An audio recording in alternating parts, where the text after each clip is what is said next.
Umaga tropa, meron tayong gagawin dito. Ayan no.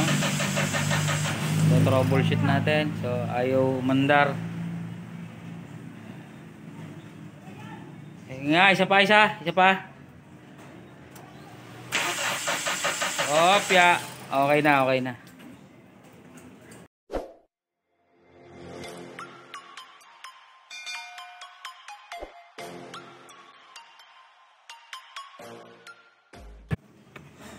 Mga tropa, pagka ayaw umandar, ulit chechikin dyan, gasolina. So may laman yung filter. Matagal. Ilang buwan ba tulo hindi pinaandar? Linggo-linggo pinapaandar. So dapat pag ina na yung plunger, may lalabas sa plunger. So makikita natin yung plunger. Ayan. Walang nasir. Teka, iano ko muna yung chok para makita nyo. Walang nasirit. Anin ko na yung kamay ko. Dapat kasi yan, pag anong ganoon, mababasa. So, walang nalabas ano. Ibig wala laman ng karburador. So, pagka ganitong wala laman, susubukan natin salinan muna konti, sasalubungin. Umandar. Tropa, sinalinan ko ng konti rito. Try natin sasalubungin. Subukan natin salubungin. Yan. Aandar yan. Sige, start. Pag umandar yan,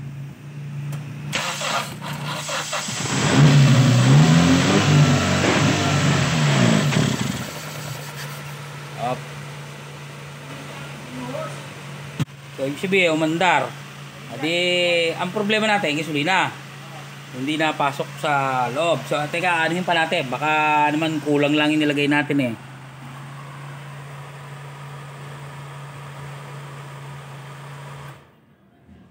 Yan, sasalinan ko muna to. So, sa air horn na nasalin mga tropa dito para magkakalaman yung float bowl. Yan, para magkalaman yung karburador. Yan, bago dito sa gitna. Okay, start!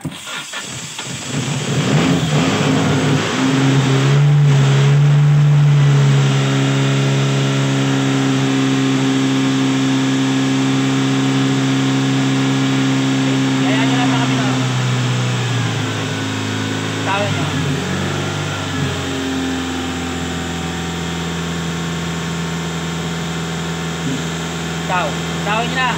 Hindi na makamatay yan. Tawin nyo. Tawin nyo na agad.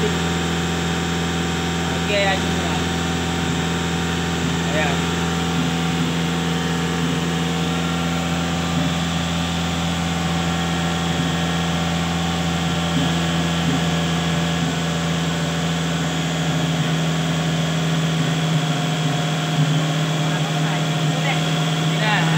Meron yung laman yan.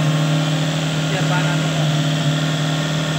So yung mga tropa, kaya mataas minor niya, naka-auto choke.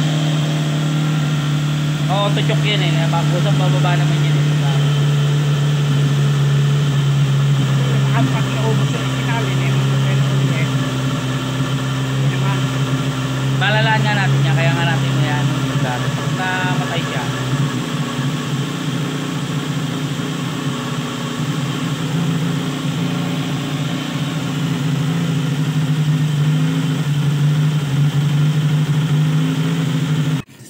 So umandar kanina mga tropa, sinalina natin sa mga twed yung ating isinalin, malamang naubos na yung isinalin sa karburador. So pagka gano maandar, wala kayong problema sa kuryente kasi umandar sa loob. Pag hindi napasok ang sa fuel pump sa karburador, possible tong fuel pump, pero wag muna kayo pupunta rito kasi may laman ng filter. So luluwagan muna natin tong sa may strainer. Ito yung strainer kasi meron yung pwede magbara yan dito natin titignan kung may bara. Pag may lumalabas dito, pag niredondo, dapat may lalabas dito. Pag may lumalabas dito niredondo, ibig sabihin buo to. Pag hindi lumabas dito ay busted tong ating fuel pump. Luluwagan ko muna yung ating sa maze strainer. Tayo mag-check. Dapat yan pag binomba to, may lalabas sa plunger kung may laman. Bombahin mo nga, ganonin mo yung gas. Saan? Dito, ganonin mo. Angatin mo lang to, titingnan. Dito. Oh, yan, sige. Angatin mo ang gas. Ganon. Oh, yan, sige, ganyan mo. Para makita lang natin. Bas, sige nga. Ayun, minalabas. Hindi Ayun. andar. Baka kinakapo sa gasolina. Sige, isa pa. Isang bomba, isang Isang andar. start pa. Tignan natin. Inalabas parang mahina lang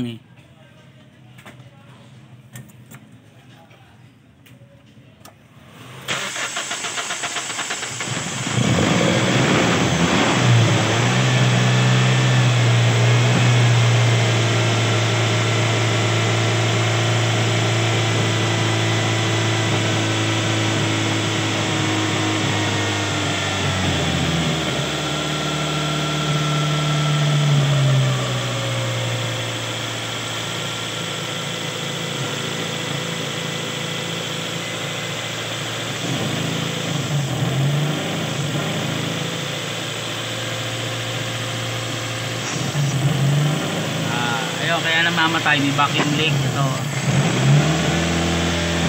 Patay muna. Patay muna, patay. Patayin nyo muna, patay. So babarahan muna natin yung ano. Meron ba kayong tornilyong 12 pambara?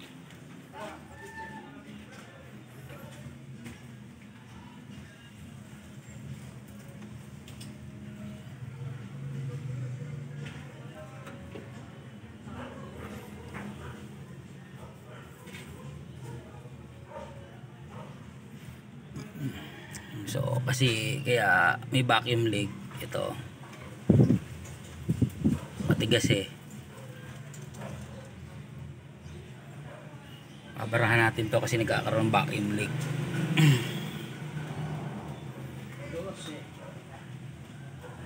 Bukan natin ulit. Baka may singaw lang to. Huwag nyo nagdiinan. Start nyo na lang at andar naman niya.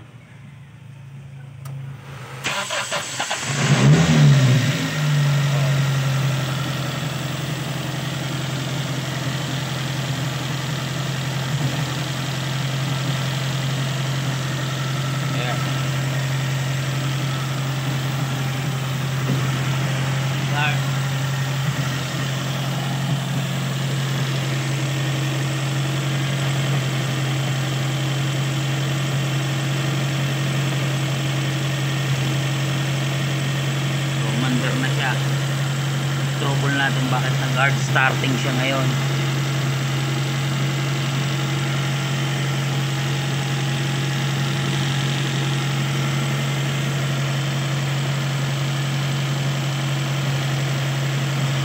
Problem solved. So ayan mga tropa. So ang ano nito kanina nag-hard starting, di ba? So ayun, may nakita tayo putol na hose. So pagka may mga ganyan, vacuum leak, mahirapan talaga umandar kasi nangyayari, mawawala ng vacuum pressure. Kaya sinalubong natin umandar kasi hindi niya mahigop yung nasa loob ng karburador. Hindi siya makahigop kasi nga may vacuum leak, putol. Tapos ito, papalitan na natin yung hose kasi matigas na siya. So pag matigas na, hindi maipit ng clip na singaw. Pero ayos tumus na ito kasi matigas. Matigas. Hindi ito na lang mas maganda pa to. Nakuha ko. Ayan. Lilinisin ko na lang. Ayan. Yung mga singaw pala siya, kaya pala medyo mataas kanina, minor. So yung mga tropa, pinalitan natin yung hose na naputol. So ito yung charcoal canister. Ayan. Ay, arito siguro. So yung charcoal canister, yung iba pinapatay. Huwag natin papatayin yan kasi yan yung fumes galing sa tangke, kinukuha niya, nag-iipon ng fumes yan dyan, sinusunog. Yan. Hindi na, okay na, pwede na to, sakab na to. Kakabit ko na lang tong Air cleaner. Ha?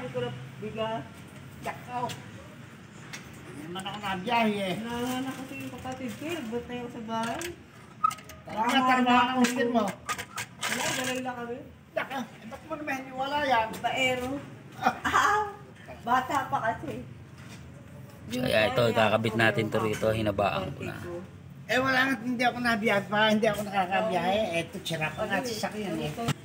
Ayan. O yan, nakakabit na yung ating mga hose. Sarili ko. Gelo, testing natin kung gaganda andar. Kasi kanina may vacuum leak eh. Huwag yun ang bobombe sa linyador ho. At para malaman natin kung nag-hard starting.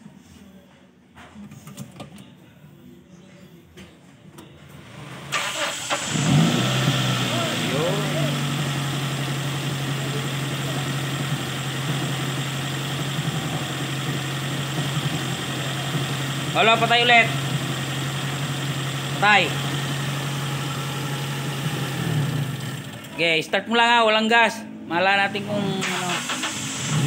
Okay na, okay na. Ayan mga tropa, problem solved. So vacuum leak lang sa carburetor. So ilang pagta-troubleshoot pagka nag-hard starting. So yung mga vacuum leak, malaking bagay yan sa carburetor pag may mga malakas pa yan. Subscribe and like mga tropa. Kermac Garage.